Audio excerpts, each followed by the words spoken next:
On va passer la parole à Emmanuel Mandon, donc au titre du MoDem, pour une durée donc de 4 minutes. Merci Madame la Présidente, Madame la rapporteure, chers collègues. La proposition de loi, donc, comme ça a été très bien dit, que nous examinons aujourd'hui est issue d'un large consensus. Et elle a d'ailleurs été adoptée à l'unanimité au Sénat, ce dont nous nous réjouissons. Et cette initiative répond à l'origine au constat préoccupant d'une hausse très significative des violences contre les représentants de l'autorité, élus, évidemment les élus, en particulier à l'encontre, je voudrais le souligner, des maires ruraux qui, de par leur proximité avec leurs concitoyens, sont facilement, comme on le dit, et comme on le dit communément, je vais prendre l'expression, à portée de baffe ou d'insultes. Et ne l'oublions pas, le maire est de par la loi, effectivement, officier de police judiciaire sous l'autorité d'un procureur de la République.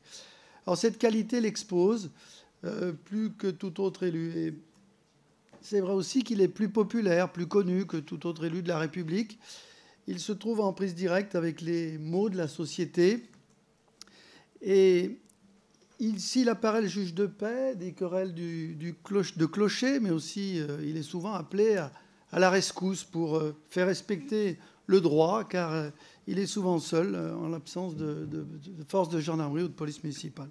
Alors nous avons tous en tête 10 situations difficiles. Et je pense en ces instants à un témoignage récent d'un maire de ma circonscription, M. Jean-Alain Barrier, maire du village de Farnay, dans le département de la Loire.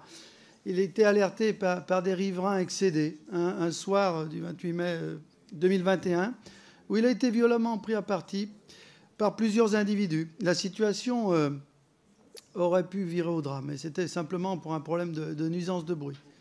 Il intervenait de manière tout à fait légitime. Or, sa plainte a été classée sans suite, et c'était une vraie agression.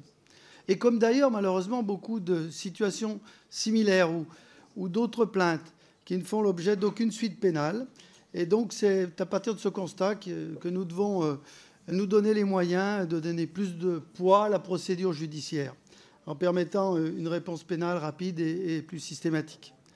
Et c'est à mes yeux la seule solution la plus concrète que nous pouvons apporter et donner aux élus locaux victimes d'agressions, qui souvent renoncent à porter plainte, je l'ai dit, faute de soutien solide, juridique et moral.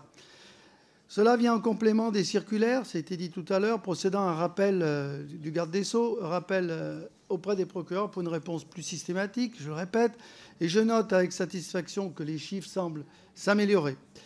Les maires sont en droit d'attendre plus de fermeté, c'est évident, et du législateur les moyens de leur défense. L'action menée, je crois, peut aller dans le bon sens, mais les chiffres sont têtus, ça a été dit plusieurs fois, exponentiels, éloquents, inquiétants, jusqu'à parfois cette situation terrible d'une perte de vie du maire de Signes, un drame révélateur de la banalisation de la violence et de la perte d'autorité. Donc aujourd'hui, avec l'augmentation qu'on a rencontrée sur 2022, cette multiplication, cette aggravation, l'apparition de nouvelles violences virales, avec cet effet boule de neige qui vise désormais l'ensemble des élus, eh bien, il nous faut agir. Et là, nous avons la possibilité, par ce texte, d'atteindre 3 objectifs. En soutenant juridiquement et moralement l'ensemble des 500 000 élus de la République, ainsi que leurs proches, en reconnaissant aux associations d'élus et les assemblées représentant divers échelons territoriaux la possibilité de se porter partie civile, et enfin d'élargir le champ des infractions, notamment au cyberharcèlement. Et c'est ici bien la fonction élective dont il s'agit, garante de la démocratie. Oui, Madame la rapporteure, il s'agit d'un texte de concorde. Notre groupe votera ce texte. Je vous remercie.